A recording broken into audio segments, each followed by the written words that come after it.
바쁜 일상 속에서도 세상 흐름을 놓치질 않으려는 청취자님, 환영합니다. 네, 반갑습니다. 매일 진짜 엄청나게 쏟아지는 정보들 속에서 노이즈는 싹 다 걷어내고요. 당신의 투자 시야를 넓혀줄 핵심 인사이트만 추출해내는 오늘의 심층 탐구 임무 바로 시작해보겠습니다. 벌써 기대가 되네요. 네, 오늘 우리가 다룰 2026년 3월 6일 금요일의 시장은요.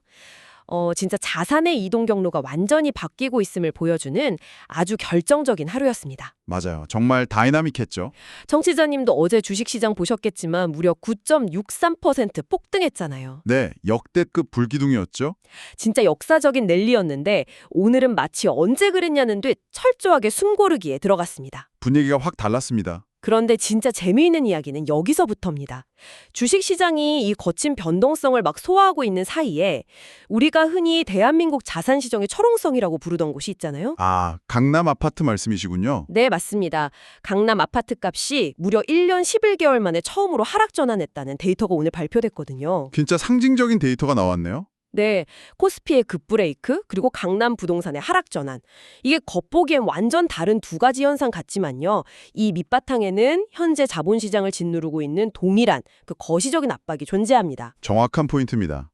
그래서 이 엇갈린 신호들이 지금 듣고 계신 청취자님의 포트폴리오에 정확히 어떤 의미를 던지고 있는지 지금부터 깊숙하게 파헤쳐 보겠습니다. 네, 오늘 살펴볼 지표들은요. 이제 단순한 자산 가격이 오르고 내렸다. 이런 게 아닙니다. 그럼요. 스마트머니가 지금 어떤 리스크를 피하고 있고 또 어디서 새로운 기회를 찾고 있는지 보여주는 완벽한 발자국이거든요. 아, 발자국. 네, 특히 어제의 그 극단적인 롱배팅 이후에 하루 만에 시장 분위기가 이렇게 차갑게 식어버렸잖아요. 그렇죠. 완전 냉탕이었죠. 그 기저에는 시장 참여자들이 여전히 거시경제의 불확실성을 다 소화하지 못했다는 아주 팽팽한 긴장감이 자리 잡고 있습니다. 맞습니다. 그래서 먼저 주식시장의 그 팽팽한 긴장감부터 들여다보죠. 오늘 코스피 마감 지수가 5,584.87 이렇습니다. 네, 단 0.97포인트, 그러니까 0.02% 상승했는데요. 어제의 그 폭발적인 에너지랑 비교하면 사실상 완전 플랫하게 마감한 거거든요. 그렇죠. 저는 오늘 장중 흐름 보면서 글로벌 펀드들이 지금 방향성을 잃었구나. 되게 기계적인 트레이딩만 반복하고 있다는 인상을 확 받았습니다. 특히 어떤 부분에서 그런 느낌을 받으셨나요? 그 중동 리스크 관련된 뉴스 플로우에 지수가 너무 민감하게 출렁이더라고요. 아주 정확히 보셨습니다. 오늘 시장을 지배한 건 사실 기업 펀더멘털이 아니었죠. 철저하게 지정학적 헤드라인이었습니다. 아, 헤드라인 장세. 네. 장 초반에는 이란의 협상 제안이라는 외교적 타결 기대감이 투심을 싹 끌어올렸어요. 네네. 그런데 동시에 중동 분쟁이 더 넓은 지역으로 확전될 수 있다는 꼬리 위험, 테일 리스크가 계속해서 숏 포지션을 자극했거든요. 위아래로 계속 흔든 거네요. 맞습니다. 이런 극단적인 뉴스 플로우가 막 겹칠 때는 기관이나 외국인 투자자들의 알고리즘이 철저하게 리스크 오프로 설정이 됩니다. 일단 피하고 보자. 그렇죠. 방향을 예측해서 베팅하기보다는 일단 엑시트하거나 해지 물량을 쌓는 데 집중하게 되는 메커니즘이죠.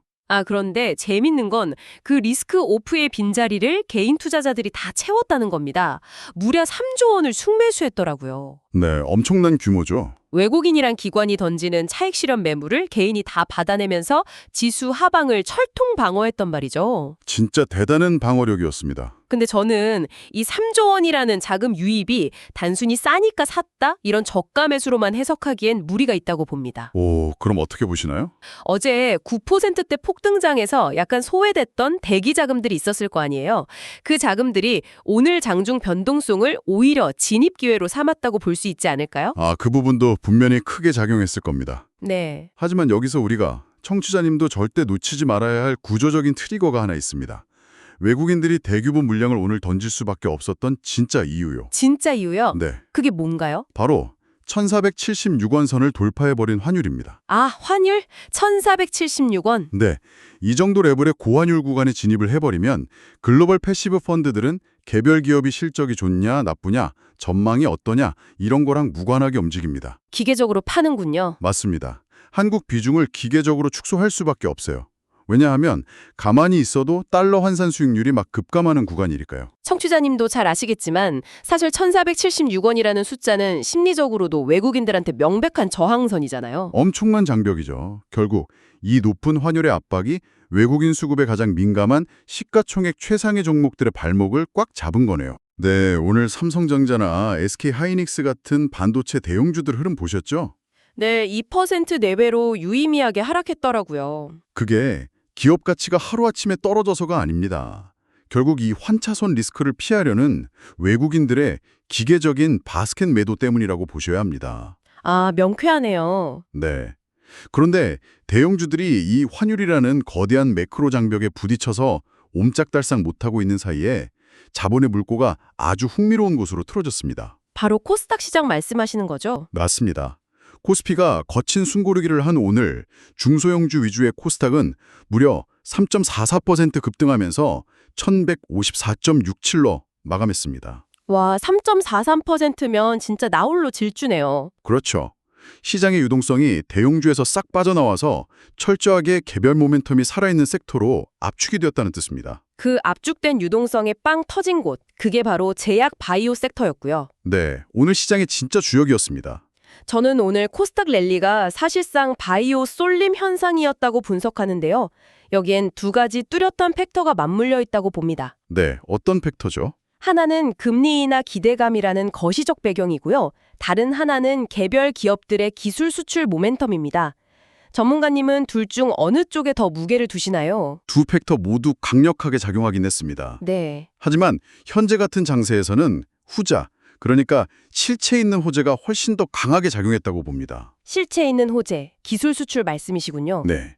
물론 바이오 섹터가 전통적으로 금리 인하 사이클이 오면 R&D 비용 부담을 덜잖아요. 그렇죠. 그래서 밸류에이션 리레이팅을 받는 건 팩트입니다. 네네. 그런데 오늘처럼 대형주가 막 무너지는 불안정한 장세에서는 돈이 몰리려면 단순한 기대감 이상의 트리거가 필요하거든요. 확실한 숫자가 필요하군요. 맞습니다.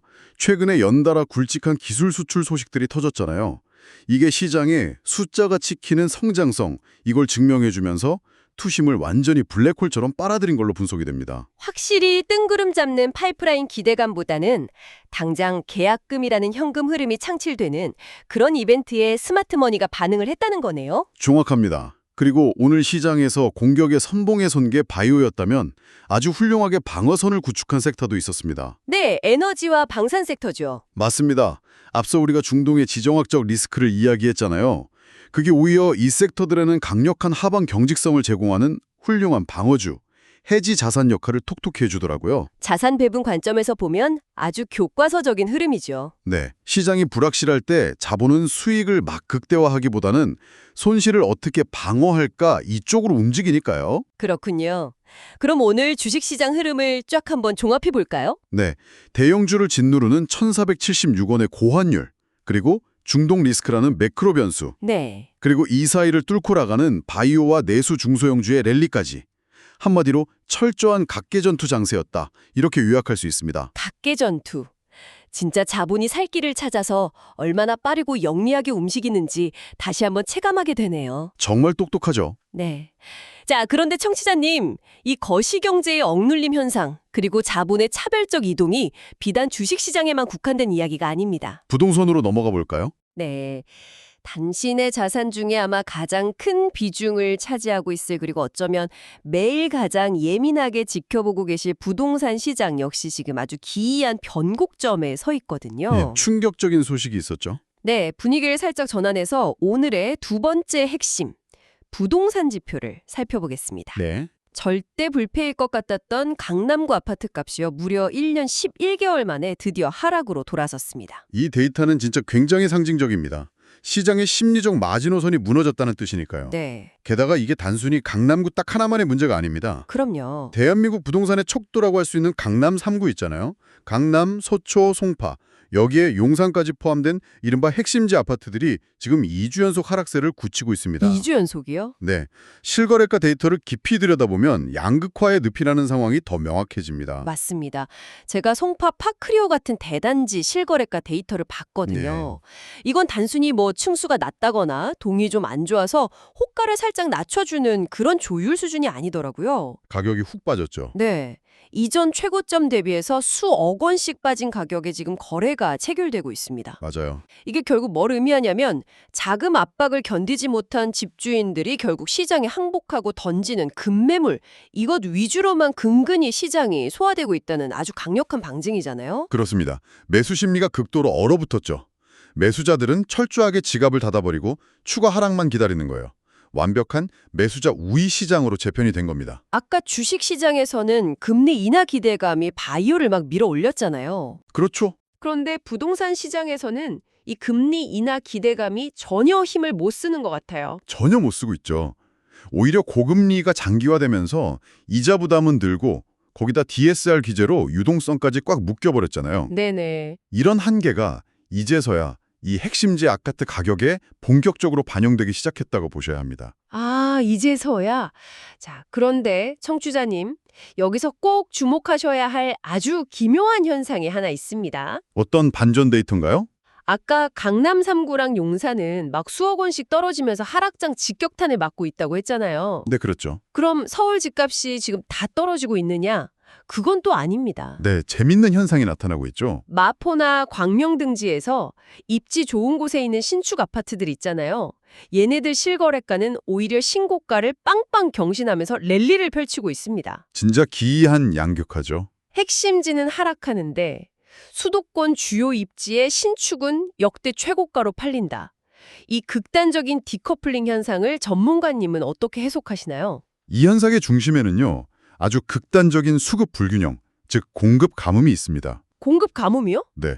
오늘 발표된 2026년 3월 아파트 입주 물량 데이터를 보면요. 전년 동월 대비해서 무려 65%나 급감했습니다. 65%요? 왜? 연중 최저치 기록이에요. 아파트 입주 물량이 반토막도 아니고 거의 3분의 1 토막이 나버린 겁니다. 와, 65% 급감이면 당장 내일 들어가서 살 수 있는 신축이라는 재화 자체가 시장에서 사실상 씨가 말랐다는 뜻이네요. 맞습니다. 강남의 낡은 구축 아파트들은 지금 재건축 부담금 이슈도 크고 높은 보유세 부담 때문에 매수자들한테 외면을 받고 있잖아요. 그렇죠. 부담스럽죠. 그 사이에 쾌적한 커뮤니티 시설이 있고 최신 인프라 다 갖춘 신축 아파트, 여기에 대한 수요는 폭발적으로 증가하고 있는 거예요. 아, 눈높이가 높아진 거군요. 네, 집 사려는 사람들 눈높이는 저 위에가 있는데 시장에 신축 물건은 없죠. 그러니까 마포나 광명처럼 도심 접근성 뛰어난 지역의 신축 아파트는 그 자체로 엄청난 희소성을 가지게 된 겁니다. 희소성 프리미엄이 붙은 거네요. 네, 가격이 떨어지기는커녕 매수자들이 경쟁적으로 호가를 막 올려붙이는 기현상이 벌어지는 거죠. 와, 과거에는 부동산 하면 무조건 입지가 깡패다 이러면서 강남 운마 아파트 막 무너져가도 프리미엄 주고 샀잖아요. 네, 예전엔 다 그랬죠. 근데 이제는 입지가 조금 밀려도 완벽한 신축 이쪽을 선호하는 방향으로 시장의 자본이 이동하고 있다고 볼 수도 있겠네요. 아주 중요한 포인트입니다. 네. 게다가 아까 말씀하신 입주 물량 65% 급감, 이 수치는 필연적으로 전세 시장을 불안하게 만드는 뇌관 아닙니까? 당연하죠. 전세난이 가중되면 결국 매매 심리에도 영향을 미칠 수밖에 없잖아요. 그래서 우리가 현재 시장 참여자들의 심리 지표를 아주 냉정하게 살펴봐야 합니다. 심리 지표가 어떻게 나왔나요? 서울 매수 우위 지수가 전주 대비 5.5포인트 훅 하락하면서 67.9로 주저앉았습니다. 67.9요? 네, 청취자님도 잘 아시겠지만 이 지수가 100을 기준으로 하는데 60대까지 떨어졌다. 이건 시장에 집 사겠다는 사람, 살 사람이 팔 사람보다 훨씬 없고 자취를 감췄다는 걸 의미합니다. 살 사람이 아예 없다. 네, 게다가 국민 2명 중 1명은 향후 1년간 집값이 더 내릴 거다 이렇게 전망한다는 통계도 있어요. 시장에 들이온 짙은 관망세를 그대로 대변해주는 거죠. 하긴 50%의 사람들이 앞으로 집값이 더 떨어진다 쪽에 베팅하고 있다면 아무리 내 통장에 현금이 꽂혀 있어도 지금 당장 매수에 나설 이유가 없죠. 절대 안 사죠. 그렇다면 전문가님, 이 완전히 얼어붙은 부동산 시장에서 도대체 바닥을 가늠하려면 우리가 앞으로 가장 주의 깊게 봐야 할 핵심 타임라인이나 관전 포인트가 있을까요? 단연코 오는 5월에 예정된 양도세 중과 시점입니다. 아, 5월 양도세 이슈. 네, 다주택자들이 이 세금 철퇴를 피하려고 5월 전에 급매물을 시장에 막 쏟아낼 것인지 아니면 정권 교체나 어떤 정책 변화를 기대하면서 끝까지 버티게 들어갈 것인지. 눈치 싸움이네요. 네, 이게 단기적인 시장 향방을 가를 겁니다. 만약 4월 중순 이후로 강남권의 매물이 계속 쌓이기 시작한다? 그러면 하락의 골은 지금보다 훨씬 더 깊어질 가능성이 높습니다. 아주 중요한 관점 포인트네요. 자, 지금까지 우리는 주식시장의 극심한 차별화 장세부터 부동산 시장의 극단적인 신축 양극화 현상까지 오늘 시장이 쏟아낸 진짜 방대한 수치와 지표들을 샅샅이 분해해봤습니다. 네, 아주 밀도 있는 시간이었죠. 이제 모든 퍼즐 조각이 테이블 위에 올려졌습니다.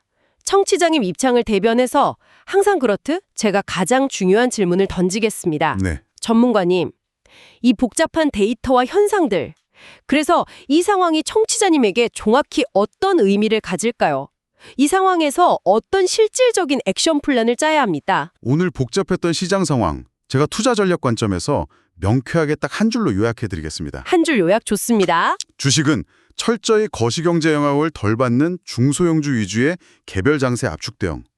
부동산은 관망 속 하락 압력이니 바닥 지지선을 확인하기 전까지 완벽한 관망 유지.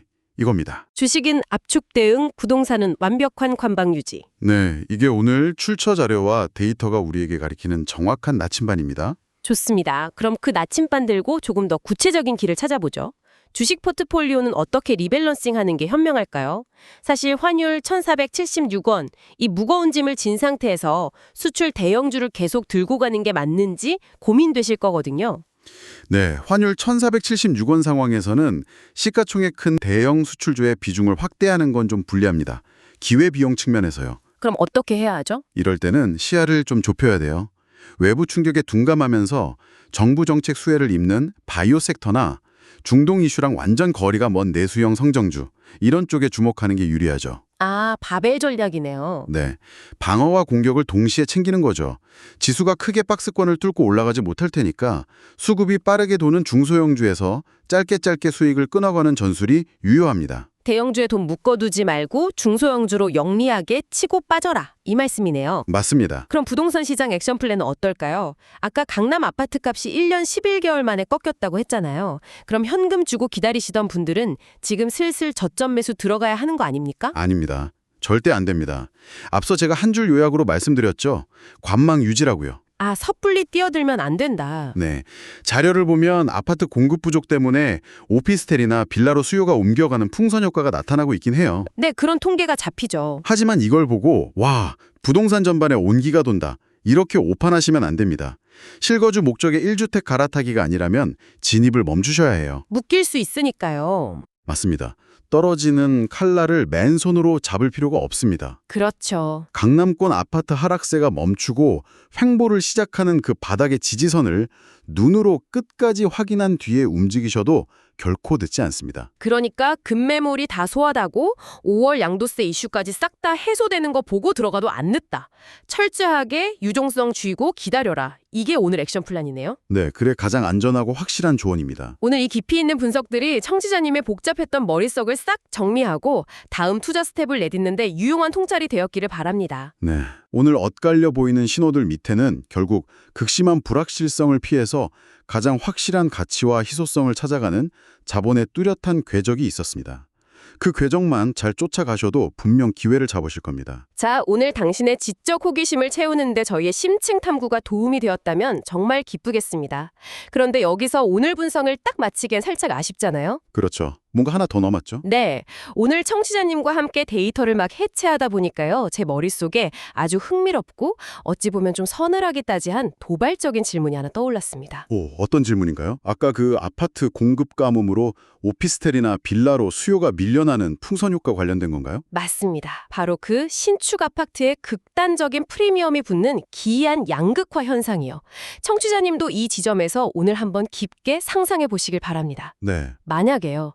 지금 서울 주요 입지에서 벌어지고 있는 이 신축 아파트의 극단적 시소성, 그리고 막 수억 원에 호가하는 가격 디커플링, 이게 그냥 올해나 내년에 끝날 일시적인 수급 불균형이라면 어떻게 될까요? 일시적인 게 아니다? 네. 이게 만약 영구적으로 고착화되는 구조적인 변화라면요. 사실 지난 수십 년 동안 한국 사회에서 아파트라는 건 단순한 콘크리트 건물이 아니었잖아요. 절대 아니었죠. 성공의 상징이었죠. 네, 중산층 진입의 증명서였고 누구나 열심히 일하면 이룰 수 있다고 믿었던 내 집 마련의 기본값이었습니다. 맞아요. 그런데 치솟는 건축비랑 만성적인 공급 부족 때문에 이제 신축 아파트라는 주거 형태 자체가 소수만을 위한 완벽한 전유물로 바뀌어버린다면 과연 어떻게 될까요? 굉장히 무거운 화두네요. 그렇다면 앞으로 시장에 진입해야 할 새로운 세대들은 부모 세대가 누렸던 아파트를 아예 포기하고 완전히 다른 형태의 공간, 뭐 예를 들어 오피스텔이나 코리빙 하우스 같은 걸 새로운 표준, 뉴노멀로 받아들여야만 하는 거 아닐까요? 우리가 지금 그 거대한 역사적 변곡점 위에 서 있는 거 아닐까요? 와, 자산시장 자료에서 시작된 풍선 효과를 사회 구조적 변화로 치환해보는 진짜 예리한 통찰입니다. 네. 이게 단순히 집값이 오르고 내리는 투자의 문제를 넘어서서 우리 도시 인프라랑 라이프 스타일이 앞으로 어떻게 뒤바뀔지 계층 이동 사다리 자체가 재편되고 있음을 시사하는 거잖아요. 맞습니다. 오늘 짚어본 차가운 숫자들 뒤에는 결국 우리의 삶과 사회 형태를 뒤바꿀 거대한 질문들이 숨어 있습니다. 자본의 흐름은 늘 시대의 생활 양식을 변화시키니까요. 네. 청취자님도 오늘 하루 일하시면서 혹은 출퇴근길에 이 거대한 변화가 우리의 인프라와 라이프 스타일을 앞으로 어떻게 뒤바꿔 놓을지 꼭 한 번쯤 상상해 보시길 바랍니다. 아주 의미 있는 상상이 될 것 같습니다. 네. 언제나 지적 호기심으로 가득한 청취자님의 오늘과 내일을 응원하면서요.